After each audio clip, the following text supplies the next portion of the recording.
Health इन्शुरन्सच्या नियमांमध्ये मोठा बदल. आता फक्त 2 तासांच्या ॲडमिशनवरही मेडिक्लेम.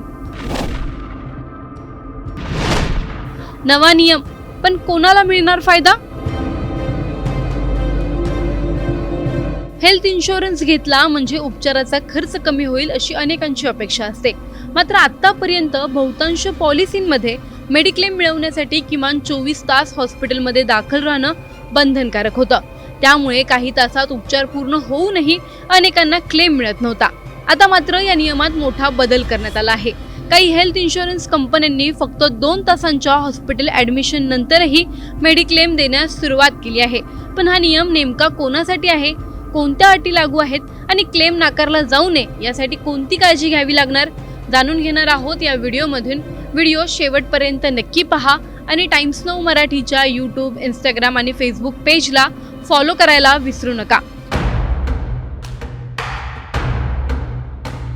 आरोग्य विमा क्षेत्रात ग्राहकांसाठी महत्त्वाचा बदल करण्यात आला आहे. अनेक वर्षांपासून हेल्थ इन्शुरन्स पॉलिसीमध्ये उपचाराचा खर्च परत मिळवण्यासाठी रुग्णाला किमान 24 तास हॉस्पिटलमध्ये दाखल राहणं आवश्यक होतं. त्यामुळे काही तासात पूर्ण होणाऱ्या उपचारांसाठी रुग्णालयात भरती होऊनही अनेकांना विमा संरक्षणाचा लाभ मिळत नव्हता. आता वैद्यकीय क्षेत्रातील आधुनिक तंत्रज्ञान आणि कमी वेळात होणाऱ्या उपचारांचा विचार करून विमा क्षेत्रात अधिक लवचिकता आणली जात आहे. नव्या व्यवस्थेनुसार काही निवडक हेल्थ इन्शुरन्स पॉलिसींमध्ये रुग्णाला केवळ 2 तास हॉस्पिटलमध्ये दाखल राहावं लागलं तरीही मेडिक्लेम करण्याची सुविधा उपलब्ध होऊ शकते. मात्र हा नियम सर्व पॉलिसींना आपोआप लागू होत नाही. त्यामुळे कोणतीही उपचार प्रक्रिया सुरू करण्यापूर्वी आपल्या पॉलिसीमध्ये ही सुविधा समाविष्ट आहे का हे तपासणं अत्यंत गरजेचं आहे. या बदलामागे वैद्यकीय तंत्रज्ञानातील प्रगती हे सर्वात मोठं कारण मानलं जात आहे. पूर्वी मोतीबिंदू, किमोथेरपी किंवा इतर काही उपचारांसाठी रुग्णांना दिवसभर किंवा त्याहून अधिक काळ हॉस्पिटलमध्ये ठेवावं लागत असे.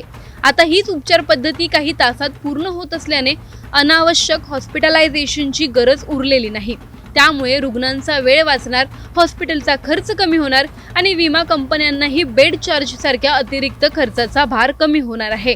विशेषतः मुंबई, दिल्ली सारख्या महानगरांमध्ये एका दिवसाचा बेड चार्जेस हजारो रुपयांपर्यंत जात असल्याने हा बदल अनेकांसाठी फायदेशीर ठरू शकतो.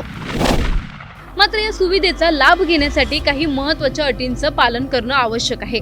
सध्या सर्व विमा कंपन्यांनी हा नियम स्वीकारला नाही. काही कंपन्यांनी तो आपल्या पॉलिसींमध्ये समाविष्ट केला आहे, तर काही कंपन्या अतिरिक्त प्रीमियम भरल्यास ही सुविधा देत आहेत. त्यामुळे पॉलिसीच्या अटी आणि कव्हरेज काळजीपूर्वक वाचणं गरजेचं आहे. याशिवाय रुग्णाला खरोखरच उपचारासाठी हॉस्पिटलमध्ये निरीक्षणाखाली ठेवण्याची गरज होती का याची पडताळणीही विमा कंपनी करणार आहे. फक्त सामान्य तपासणी, रक्त चाचणी किंवा स्कॅनसाठी काही तास हॉस्पिटलमध्ये थांबल्याने मेडिक्लेम मंजूर होईलच याची हमी नाही. डॉक्टरांनी दिलेला सल्ला, डिस्चार्ज समरी, उपचारांची कागदपत्र आणि हॉस्पिटलमध्ये दाखल होण्यामागचं वैद्यकीय कारण या सर्व बाबींची तपासणी केल्यानंतरच क्लेमवर निर्णय घेतला जाणार आहे. यामध्ये डे केअर उपचार आणि नव्या नियमातील फरक समजून घेणंही तितकंच महत्त्वाचं आहे. डे केअर प्रक्रियेत काही ठराविक आजार आणि उपचारांचा समावेश असतो. मात्र नव्या व्यवस्थेत डॉक्टरांनी रुग्णाला काही तास निरीक्षणाखाली ठेवणं आवश्यक असल्याचं नमूद केलं. संबंधित उपचार पूर्वनिश्चित यादीत नसले तरीही विमा संरक्षण मिळण्याची शक्यता असू शकते.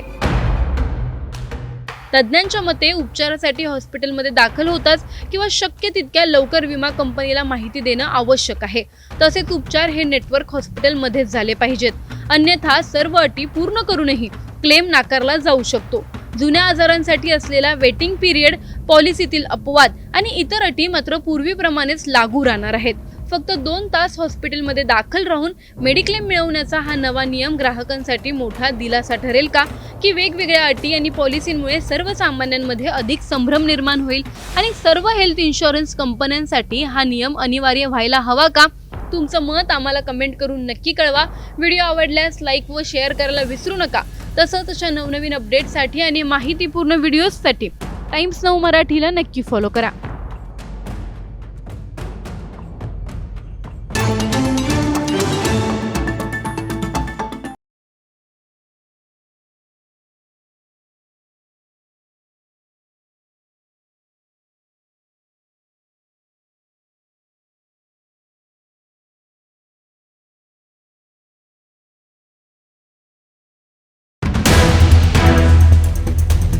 केतन अग्रवाल हत्या प्रकरणात नवा ट्विस्ट. सिया चेतनच्या कटात आणखी एकाचा सहभाग. पोलिसांची संशयाची सुई नेमकी कुणाकडे?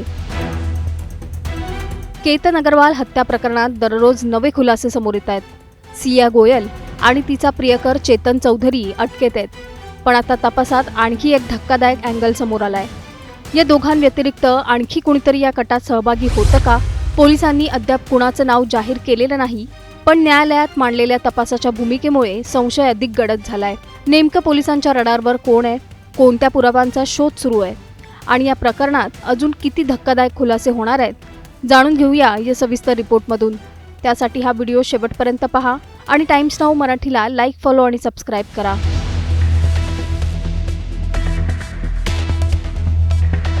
केतन अग्रवाल हत्या प्रकरणाचा तपास जसजसा पुढे सरकतोय तसतसे या प्रकरणातील अनेक पैलू समोर येत आहेत.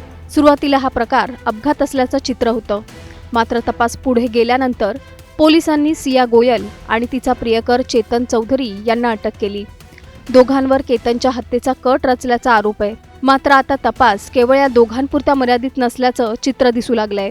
लोणावळा पोलिसांनी न्यायालयात पोलीस कोठडीची मागणी करताना या कटात आणखी एखाद्या व्यक्तीचा सहभाग आहे का याची चौकशी करायची असल्याचं स्पष्ट केलंय. यानंतर या प्रकरणाला नवं वळण मिळालं. पोलिसांनी कुणाचंही नाव घेतलेलं नाही, मात्र तिसऱ्या व्यक्तीचा संशय व्यक्त झाल्यानंतर अनेक प्रश्न निर्माण झाले आहेत. तपासादरम्यान पोलिसांनी सिया गोयलच्या संपूर्ण कुटुंबाची चौकशी केली आहे. तिचे वडील प्रवीण गोयल, आई पूजा गोयल आणि भाऊ साहिल यांचे जबाब नोंदवण्यात आले आहेत. याशिवाय केतन आणि सियाचं लग्न ठरवण्यात मध्यस्थी करणाऱ्या मित्तल दाम्पत्यालाही चौकशीसाठी बोलावण्यात आलं. बालीला प्री वेडिंग शूटसाठी जाताना दोघांना मुंबई विमानतळापर्यंत सोडणाऱ्या कॅब चालकाचाही जबाब पोलिसांनी घेतलाय. म्हणजेच घटनाक्रमातील प्रत्येक दुव्याची तपासणी सुरू आहे. या प्रकरणात आणखी एक महत्त्वाचा मुद्दा म्हणजे केतनचा मोबाईल. पोलिसांना संशय आहे की केतन दरीत पडण्यापूर्वी त्याचा मोबाईल काही काळ सियाकडे होता. त्यानंतर मोबाईल कुटुंबियांकडे देण्यात आला. या दरम्यान मोबाईलमधील काही डेटा किंवा पुरावे डिलीट करण्यात आले असावेत असा पोलिसांना संशय आहे. याच कारणामुळे मोबाईल फॉरेन्सिक तपासणीसाठी पाठवण्यात आलाय. या तपासणीतून अनेक महत्त्वाचे पुरावे समोर येण्याची शक्यता आहे. तपासाचा आणखी एक भाग म्हणजे सिया गोयलला पुण्यातील तिच्या घरी नेण्यात आलं. मोठ्या पोलीस बंदोबस्तात तिच्या उपस्थितीत घराचा पंचनामा करण्यात आला. कपडे, मोबाईल आणि इतर वस्तूंची तपासणी करण्यात आली. घटना घडल्यानंतर कोणते पुरावे नष्ट करण्यात आले का किंवा लपवण्याचा प्रयत्न झाला का याचा शोध पोलीस घेत आहेत. दुसरीकडे चेतन चौधरीलाही लोहगडावर नेऊन गुन्ह्याचं रिक्रिएशन करण्यात आलं. ज्या ठिकाणावरून केतनला दरीत ढकलल्याचा आरोप आहे त्याच ठिकाणी संपूर्ण घटनाक्रम पुन्हा उभा करण्यात आला. घटनेच्या दिवशी जसे कपडे होते त्याच वेशात चेतनला घटनास्थळी नेण्यात आलं. जवळपास 3 तास चाललेल्या या प्रक्रियेत पोलिसांनी प्रत्येक हालचालीची पडताळणी केली आहे. CCTV फुटेज, चालण्याची पद्धत, घटनास्थळावरील हालचाली आणि इतर तांत्रिक बाबींचीही तपासणी सुरू आहे. दरम्यान चेतन चौधरीच्या वकिलांनी पोलिसांच्या तपासावर प्रतिक्रिया देताना सांगितलं की सध्या हे सर्व आरोप आहेत. न्यायालयात हे आरोप सिद्ध करण्यासाठी पोलिसांना ठोस आणि वैज्ञानिक पुरावे सादर करावे लागतील. तपास पूर्ण झाल्यानंतरच संपूर्ण सत्य स्पष्ट होईल. मात्र या सगळ्या घडामोडींमध्ये सर्वात मोठा प्रश्न अजूनही अनुत्तरित आहे. पोलीस ज्या तिसऱ्या व्यक्तीचा उल्लेख करतायत ती व्यक्ती नेमकी कोण आहे? ती या कटात कितपत सहभागी होती? तिची भूमिका काय होती? आणि प्रकरणात अजून कोणते धक्कादायक पुरावे समोर येणार आहेत? या सर्व प्रश्नांची उत्तरं आता पुढील तपास आणि न्यायालयीन प्रक्रियेनंतरच स्पष्ट होणार आहे. केतनच्या हत्येच्या कटात खरंच तिसरी व्यक्ती सहभागी होती का? केतनच्या मोबाईलमधून पुरावे नष्ट करण्यात आले होते का? पोलिसांच्या हाती असा कोणता पुरावा लागला ज्यामुळे संशयाची सुई आणखी एका व्यक्तीकडे वळली आहे? आणि सर्वात महत्त्वाचं, या प्रकरणामागचं संपूर्ण सत्य नेमकं कधी समोर येणार? Bureau report, times now Marathi.